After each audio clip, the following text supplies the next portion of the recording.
Ada amalan yang saat dikerjakan bukan sekedar hanya meningkatkan iman, tapi pertama akan memberikan jaminan dari Allah langsung bahwa hidup orang ini selama di dunia akan dijamin kemudahan oleh Allah Subhanahu wa taala. Di alam kubur akan dipelihara jasadnya utuh sampai menghadap kepada Allah.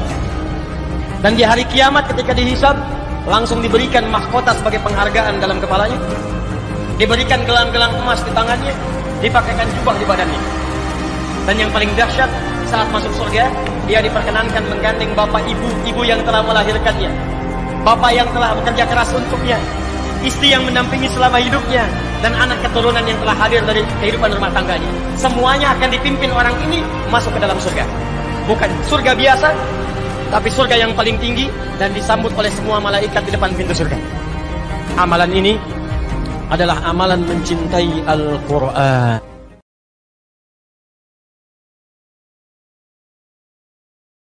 Nama neraka itu ada dua nanti.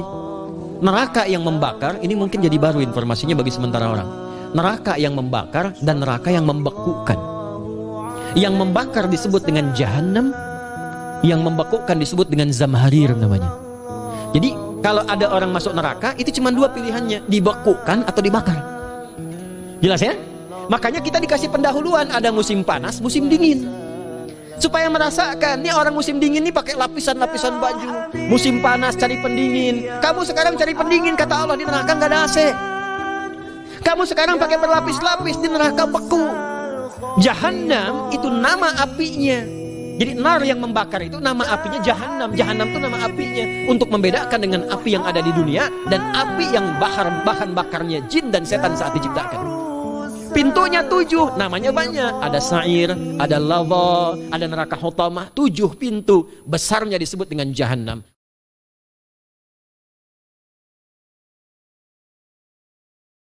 Kebanyakan orang yang sholat, ketika mengucapkan kalimat itu di era kekinian, itu semua bacaannya tidak bersumber dalam jiwanya, cuman di lisan aja gitu. Coba tanyakan pada diri anda ketika sholat, masuk nggak bacaan itu ke hati anda? Dibaca nggak dengan sepenuh jiwa? Jangan-jangan cuma takbir Allahu Akbar, tapi nggak nyampe ke jiwa. Beda kalau nyampe ke jiwa, Bu. Pak Abu Bakar tuh sampai gemetaran mengucapkan itu. Allahu Akbar, lisan berkata Allah Maha Besar, pikiran menerjemahkan Allah yang paling agung, hati mengatakan ya Allah, aku mengucapkan Kau yang paling besar. Aku takut setiap hari mengucapkan Kau yang paling besar, tapi aku selalu merasa paling besar dibandingkan orang lain. Sombong dengan orang lain, merasa angkuh, yang paling hebat dibandingkan yang lainnya, merasa yang paling tinggi. Sementara setiap hari aku katakan Kau yang paling besar. Lisan berkata Allah yang Maha Besar, tapi selesai sholat merasa yang paling bagus sholatnya.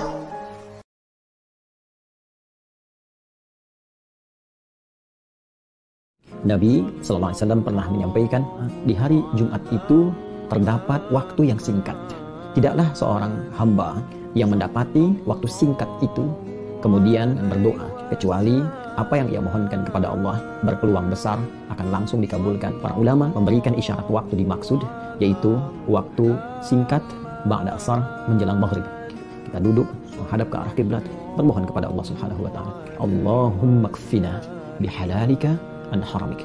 Ya Allah, mohon cukupkan kepada kami segala yang halal darimu, dan jauhkan kami dari segala yang Kau haramkan.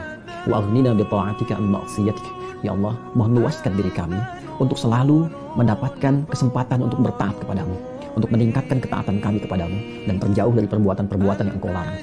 Wa bi fadlika amman siwak, dan mohon luaskan diri kami untuk mendapatkan segala keistimewaan yang Engkau tetapkan, yang berpeluang kami dapatkan, dan jauhkan kami dari selain.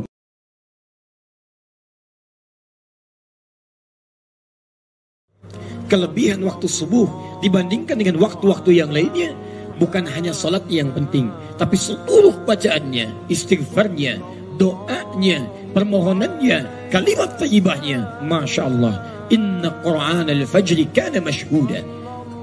Seluruhnya dipersaksikan. Kata Nabi, yang menyaksikan bacaan, istighfar, kalimat thayyibah, itu bukan hanya Allah Subhanahu wa ta'ala, tapi inna malaikatal laili wa malaikatal nahari tajtami'u fi salatil fajri.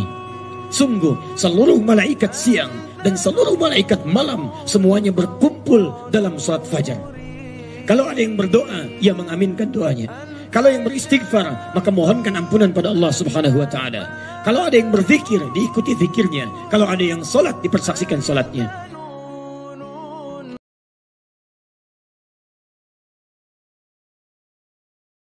Dalilnya Tirmidzi nomor hadis 414 dari Ummu Habibah radhiyallahu taala anha, "Man shalla 12 raka'atan," siapa yang salat 12 rakaat fi yaumin wa lailatin, dia kerjakan di siang sampai malam mengiringi salat fardunya.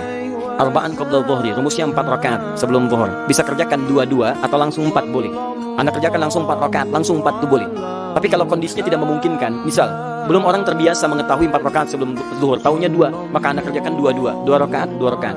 Dikhawatirkan ketika kerjakan 4 dapat penilaian berbeda dari orang lain. Baik, kemudian rakaataini ba'daha 2 rakaat setelahnya, 4 tambah 2 6. Rakaataini ba'dal maghrib 2 rakaat setelah maghrib, tambah 2 8. Rakaataini ba'dal isya 2 rakaat setelah isya 10. Rakaataini qabla al-fajri 2 rakaat sebelum fajar. Jadi 12.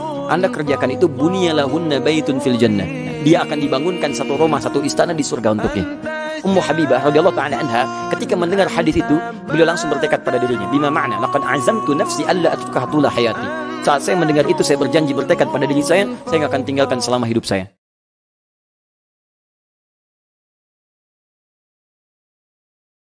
Tiga golongan yang doanya sulit sekali ditolak. Yang pertama, imam yang adil.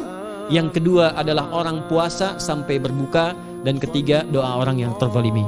Jadi kalau Bapak Ibu pengen cepat dikabulkan doanya, secepat kilat, maka jadilah pemimpin yang adil. Kalau belum mampu, latihan puasa. Kalau belum mampu lagi, banyak-banyak terzalimi dan berdoa.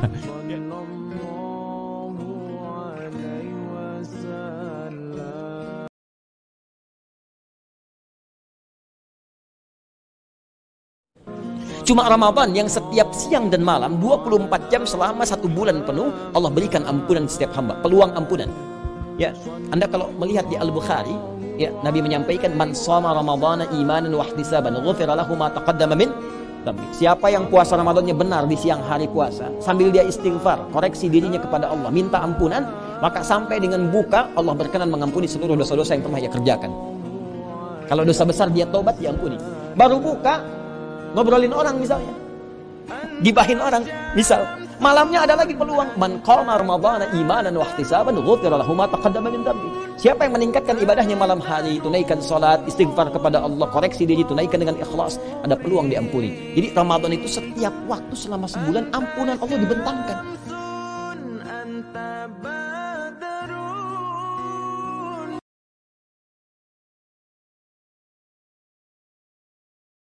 Bila imam akan segera ruku, apakah saya boleh baca doa iftitah dulu, lanjut Al-Fatihah? Gini, ruku itu saya pernah jelaskan, itu seakar dengan kata rakaat. Artinya kalau imam sudah mendapatkan ruku ya, Allahu Akbar ruku, lalu Anda ikut ruku. Nah, kalau Anda sudah ikut ruku itu artinya Anda dapat 1 rakaat. Sekarang persoalannya adalah ketika imamnya masih berdiri, terus tahu akan ruku dari bacaan jahar kelihatannya, ya, Anda datang takbir Allahu Akbar. Apa yang harus saya lakukan, Ustaz? Kalau masih sempat baca Al-Fatihah 3 ayat saja. Bismillah, Alhamdulillah, Ar-Rahmanir-Rahim. Langsung ke Al-Fatihah. Lewati iftitahnya. Langsung. Bismillahirrahmanirrahim. Alhamdulillah Rabbil Alamin. Ar-Rahmanir-Rahim. Langsung takbir lagi, kemudian ruku. Ikuti imam. Itu sah. Kenapa? Karena ukuran surah dalam Al-Quran yang paling pendek itu 3 ayat. Al-Kautsar. Inna a'tainakal kautsar. Fasalli rabbika inna syani'aka huwal